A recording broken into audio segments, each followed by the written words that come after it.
Hey, what's up guys? Mint-City here back again with another video, and today I am bringing you another Marvel Snap deck that I've really been enjoying using, and it might surprise you at how well you can climb with it and how many cubes you get on average with it. It's completely blown me away, and as always, before we get into this deck list as well as the games afterwards that I explain how to use it, please leave a like, pop a sub, and comment down below any tips or any changes to the deck that you think could be better, because I actually don't really consume a lot of Marvel Snap content, and so all of these decks that I've shown you I've come up with myself, and I'm sure there's other creators out there or maybe even viewers like you who know better ways or better cards to put in. So please, as always, let me know your guys' thoughts in the comment section down below. I'd really appreciate it, and if you guys have any questions for me, I'll always answer them. But let's get right into it. This deck is called Jube. Now, it's called Jube because it revolves around Jubilee. Now, we're all probably very familiar with Jubilee. She's a really fun card. She's a 4-drop, only 1 power, but she can pull a card out of your deck and play it automatically. So you're getting 2 cards for the price of 1, so to speak. And I love this variant. I bought this variant when I've never played a Jubilee deck ever before, because this is my favorite variant in the game. I love this artist's rendition of Jubilee. It's incredible. My favorite variant in the game. So let's get into the staples that you need to have this deck running at full potential, in my opinion. So obviously we have Jubilee. She's a staple. You must have her. Sunspot. Now, since Jubilee revolves around pulling high-powered cards out of your deck and slamming them on the field, we want to increase the likelihood of that happening. And so you might not have anything to play until turn 4 or turn 5 in some cases. And so if you have Sunspot on the field, he's going to be getting buffed up and at least keeping you in the running for one of those locations as you're waiting to play Jubilee and so forth. So Sunspot, definitely a staple. Now on to the next staple of the deck, which I would say is America Chavez. Now, she stays out of your deck, or you're not able to draw her until turn 6, and so that increases the likelihood of you drawing into Jubilee on turn 1 as well as the following turns. So that's why she's in here. Plus, it's a guaranteed 9-drop if you're just drawing really bad. Now, another card that I think is a staple is Domino, for the same reason as America Chavez, except sometimes, so she increases the likelihood of you drawing Jubilee in your opening hand, but then you're guaranteed to draw her on turn 2. So yes, that removes the possibility of you drawing Jubilee on turn 2, but I think it's worth it, at least personally for me. And then you get a guaranteed 3 power on turn 2, so that you at least have a card to play in the early game. Now, aside from those staples, I think you can substitute just high cost cards in the mix, and you'll be fine. But another one that works really well, and not a lot of people are going to have her for quite some time, is She-Hulk. I would consider her a staple if you're later on in the game, but it's going to take you a while to get her. I think she's the best new card. She's great, and she works really well, just like Sunspot. We're going to be passing turns until turn 4 or 5, and that allows us to toss out She-Hulk for like 3 energy, which is incredible. So we have an early 10 power play on like turn 4, which is really awesome. And so you'll be surprised at how much she helps. But those are the staples. Now, the rest of them can be kind of exchanged in or out, but my reasoning behind Devil Dinosaur is your hand is quite fat in most of these games because they're such high cost cards, and so he will be powered up because of that. I tossed in Black Panther because he's an 8 power drop, and if you toss on Odin, he procs him. He also procs Jubilee. Odin's just really well too. Vision keeps your opponent guessing. You can maneuver him anywhere you want, and it really allows you to have some choice and some variation in end game to really take your opponents by surprise. Really good. Leader, he's just broken. I'm not even going to touch on him. If you're already winning in 2 locations, he basically seals the deal for you. So that's why he's in there. Onslaught to proc ongoing cards in this set. And then Infinite, a huge 20 bomb that you can just plop on any location, and you'd be surprised how often that happens. But now let's get into some gameplays where I will explain my thought process of playing the deck. And as always, I hope you guys enjoy it, and I'll see you in the gameplays.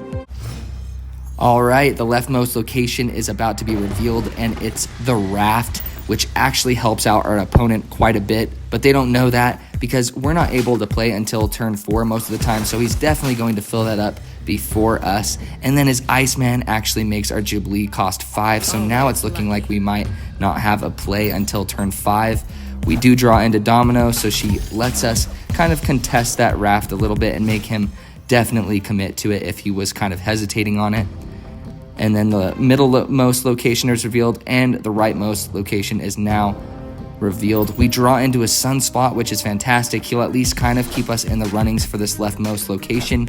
And he plays a Cosmo, which is pretty interesting. It's not really going to affect us too much. And we draw into She-Hulk, which only costs 4 and gives us a nice turn 4 play, whereas we wouldn't have if we hadn't had She-Hulk in this deck. That's why she works so well. And then he plays a Scorpion, which is blocked by his Cosmo. I wonder if he even understood that. Maybe he was just going for the raft to proc, which is good. Now we have Jubilee, and we're thinking on where to put her, the middle or the rightmost location. We play her on the middle location. We're going to have a lot of room to work with her, where only 2 spots are filled. She pulls out America Chavez, which is not a bad pull. He pulls out Destroyer, and he has that armored location down, so he's actually looking pretty insane right now. Now I have multiple options here. I'm kind of thinking about the leader play or the Devil Dinosaur play or the Odin play, but this is where this deck is really fun. It's looking really dire. I'm like, you know what? I don't really know whether I should do it, but you know what? I'm going to snap, and I'm going to go for it all. I'm kind of thinking of leader. I was kind of just trying to bluff it out of him, snap, and see if he pulls out. But then I decide to go with the Odin and just risk it for the biscuit. And I know that Infinite is still in my deck, as well as some other high-value cards. So I'm like, you know what? We're just going to go all in. Odin procs Jubilee, and Jubilee pulls out Infinite. Boom. And there you go. This deck is just so fun sometimes. It feels like you're playing the lottery. All right, on to our second game. The leftmost location is revealed, and it's Strange Academy. I usually avoid playing on Strange Academy because it increases the RNG, but we have a great opening hand. We have Sunspot in our opening hand, so he's going to keep us in the running for one of these locations. We also have Jubilee in our opening hand too, as well as an Odin, which is a great play, as you saw in the first match. On top of Jubilee, we draw into our Domino. We're going to spread out our power a little bit, make him go for multiple locations, or think that we're going for multiple locations. He plays a Forge, so it's probably like a Deadpool deck or something. We play Jubilee down, which is awesome because of Sakaar, and I snap because it pulls out the Infinite. Look how often Infinite gets pulled out by Jubilee. Maybe I'm just overly lucky, but I feel like it happens quite often if Infinite is not in our hand during the game, which is awesome. Our Sunspot is still getting buffed up even after that. We have no turn 4 play, but look, our Sunspot is going to go up to an 8, which is fantastic. So it is a Deadpool destroy, and he is going to destroy that. That means he might have a Killmonger, so Sunspot, we can't really rely on that. And we're just going to see how turn 5 plays out. We have quite a few options. Honestly, most of them are viable. I would say Devil Dinosaur is the least viable, so I play down Vision. I feel like Vision is a great turn 5 play because it gives you a lot of variability, and the opponent has to guess where you're going to move him last turn. But Killmonger does come in. I know that he has that 1-drop Deadpool, which is super crazy at power 12. He's actually played the deck pretty well so far, but he still doesn't have a lot of power on the board because of the Infinite that I got. And so I basically know that I have this in the bag with leader. This is why he's just completely broken. I'm leading in both locations, so no matter where he plays, I'm going to be able to match that. And I snap. Or did he snap? I'm not sure. But we both snapped. He's feeling really confident. And I just don't think he realizes I have a leader. And so we're going to see how that plays out pretty soon. He's thinking quite a bit. Lot of cubes on the line. He plays 2, and then leader just matches that. The 12 power Deadpool, who cares? And the Deathlock who cares? And that's why leader is insane. Nerf leader, please. It takes no skill. All right, on to our third and final game. So the leftmost location is revealed. It doesn't affect us much, but unfortunately we have a pretty bad hand. We have the Infinite in our opening hand. We do not have Jubilee. We do not have Sunspot. So we're going to draw into Domino on turn 2. So at least we'll be able to contest with her, but she will block us from drawing Jubilee. So it's kind of just a give and take on whether that works out or not. But I already skipped the turn. But our only option, which is why She-Hulk is so good in this deck, is at least we have She-Hulk, and she's going to allow us to have an early game play if we have to keep on passing turns with energy. And so I was just kind of seeing if that guy is AFK, trying to see, hey, what's going on, buddy? So I play Domino. I'm trying to debate, should I play her left or middle? But I want to play some bigger cards on the middle so I can proc that +3 on the other locations. So we have Domino down, and then the big house is on location right, but we're already committed to the middle and left. Maybe we'll spread out on the right. I'm debating, trying to determine which one. But since I only used Sunspot, I'm going to have 2 leftover energy to buff him up, as well as make She-Hulk cost 2 less. So She-Hulk and Sunspot just work super well together in any deck, to be completely honest. So he has a Thor. The middlemost location gets ruined. And so it looks like he's at least going for the middle location, and I'm trying to think of where to put She-Hulk. I determine, then I think about it, look at that. And then I play it middle location. I don't know, let me know in the comment section down below if you guys fiddle with your cards like that. I do that quite a bit, actually. So now we have Vision, and we have Black Panther. I decided to play Vision just so that I can move him over to the big house if need be. That'll be a big 7-power play on that location specifically. And I'm pretty sure he's not running any movement, so I don't really have to worry about contesting that unless he completely commits with a bunch of cheap cards. He plays Magic, which actually works in our favor. I've seen a lot of players using Magic lately. I don't know if it's just in my matches specifically, but the longer the game goes, the more advantage my deck has because I have super late game cards, which is great. We have Leader, which he's becoming more and more useful right now.